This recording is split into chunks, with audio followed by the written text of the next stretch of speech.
talk about capability building and what that actually means and how you do it. One thing the white paper really did do was broaden the debate in Australia about the importance of Australia's relationship with this region, and that was really important. The white paper process did open up very widely to the community, sought a lot of submissions. In fact, they got over 500 submissions to the white paper process. In the white paper process, Dr. Henry and the team did get around the country and they got around the region, and they talked to an awful lot of people.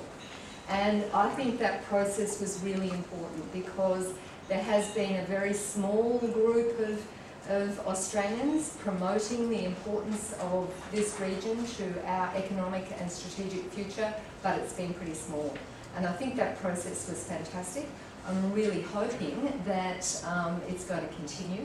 It is, as John said, really full of really good analysis across many fronts. It's a great result. We worked on broadly two areas. One was the whole issue of education in the school and university sector, and what's the responsibility of schools and universities in this country to generate for the workforce people who actually understand the region they live in.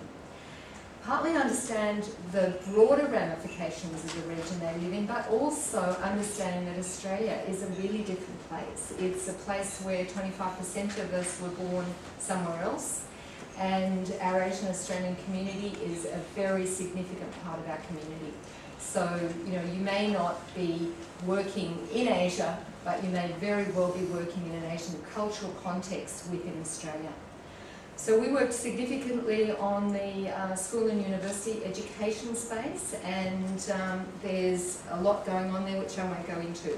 But we also, actually prior to the white paper, had identified, partly because we've been working on the school education stuff for a long time, we thought, okay, we've taken a big chunk of effort to change a really big system that's very entrenched in a Western tradition. The other big sector in the Australian community that is equally entrenched is the workforce, and that's a very large chunk. So we thought, okay, let's kind of have a look at how on earth would you start with the education of an entire workforce. And we put together a task force, which I'm happy to say Mike Smith chaired. We had Mike on that task force chairing, but we also had the Business Council of Australia and Australian Industry Group.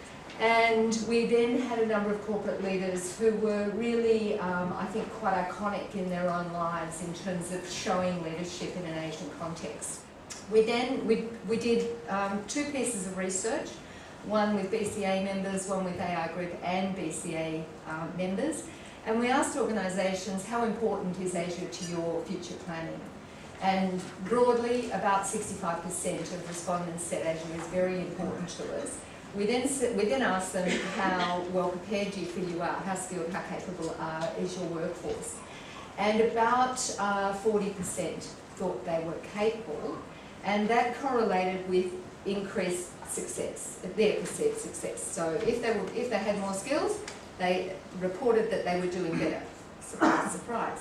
So then we did a second piece of research where we tried to frame what are the capabilities. What are the organisational capabilities that you need, and what are the individual capabilities that you need? And we then cross-tested that with the organisations and got a sense, refined that framework. And I do have to say that in all this work, the wonderful Boston Consulting Group provided fantastic pro bono support, a very big team, and a lot of work was done. This document is the report, the synthesis of all that work. So that in this document lists the organisational and individual capabilities.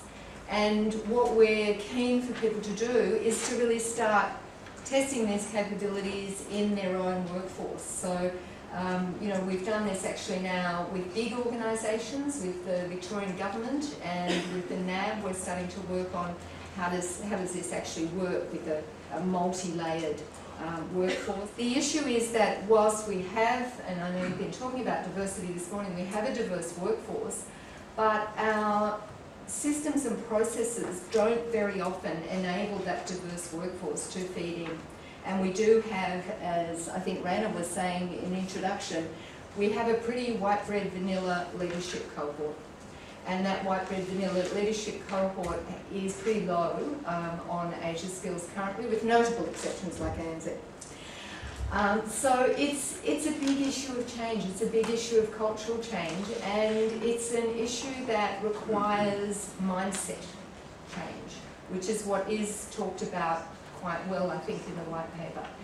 And mindset change, as we all know, doesn't happen by sitting people in classrooms, having seminars, doing things like this. Mindset change does not happen.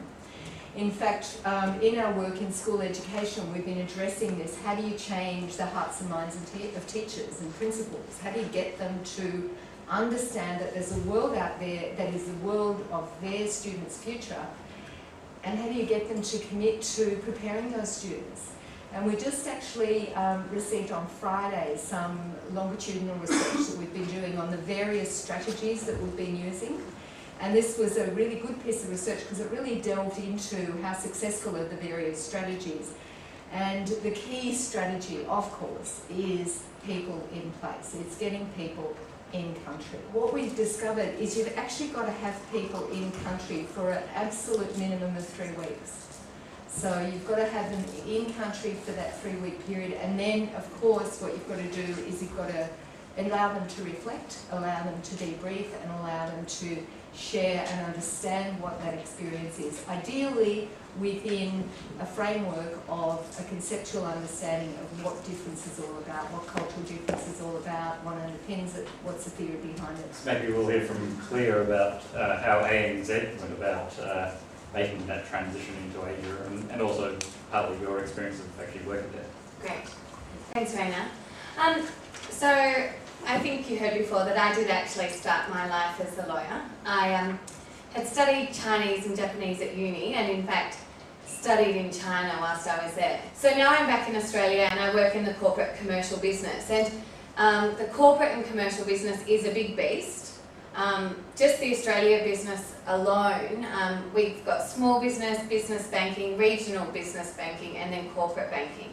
So if we think about just our relationship managers, like the most senior people, client-facing people, we have more than 1,000 people in Australia doing that. So turning that beast around and it going essentially from being a domestic business to get people to take a broader perspective, look, it's a slow journey.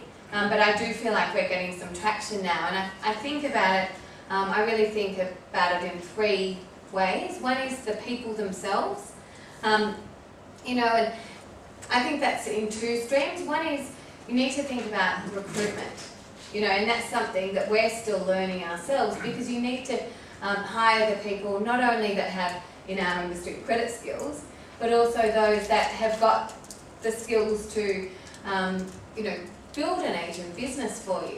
And it's not just, whilst I think languages are important, I think that's as part of it. I think another is some of the softer skills like networking. You know, if we think about what drives business, not only in Australia, but significantly in Asia, it's relationships. And I've seen people without the language skills, but the most fantastic ability to build these relationships. You know, you want people like that, because that's who really brings the business in. And then when I think about how do we develop the people that we've got, and they range from small business specialists to, you know, relationship managers. I was in Swan Hill last week that have been in that role for 40 years. You know, so, and they're largely dealing, you know, in the agri-business. So how do we bring them up and get them excited about doing business with Asia? Because depending on your business model, some of it may work to have specialists, you know, within your business that have that focus. But for us, we need everyone to speak. We have an expression at ANZ that's called super regional, and that's what we term, you know, our capabilities across Asia Pacific. So we need everyone to understand just what our capabilities are and what that means for customers at the end of the day. I think also probably one of the more slower processes is around, you know, how do you make it easy for you people to do the business? And if I think about it from ANZ's perspective, you know, a glaring area was, you know, we're telling our guys to, you know, support your customers to open their accounts in Indonesia, China. You know, if someone's going into Vietnam, we need to be able to provide lending to them there as well. But we didn't, for instance, have the right cross-border credit policies in place. And that's one glaring example, but all the way through operations, risk policies, etc. We need to operationalise, that Asian strategy. And then it's also, well, how do you incentivise people to do that business? Because especially in our business, everyone's got billable hours. And in our business, everyone's got targets. And the reality is, doing cross-border business is just harder than doing domestic business, and especially if it's foreign to you. So how do you incentivise the right behaviours? And that's something I think. And then also, how do you track it? Because what gets tracked gets done, and that's one of the challenges that we're facing. And then I think you've also got, well, how do you build the right connections? Because we talk about relationships, and it's, there's nothing quite like doing a deal that will actually help you build this familiarity, or build the right relationships. But then you also need to think about, well, internally, whether it's you're working within your own firm or whether you've got partner firms that you're working with, how do you build relationships with those people? And one of the things we've done as part of corporate and commercial, we're committed to taking at least 100 bankers a year into the region. I know colleagues joined us recently from PwC, and PwC has a heavy commitment just to funding partners to go into the region to do those, to build relationships essentially. And we've got a bit of a way to go in terms of that, but they're all things to think about. So that's my 5 to 10 minutes.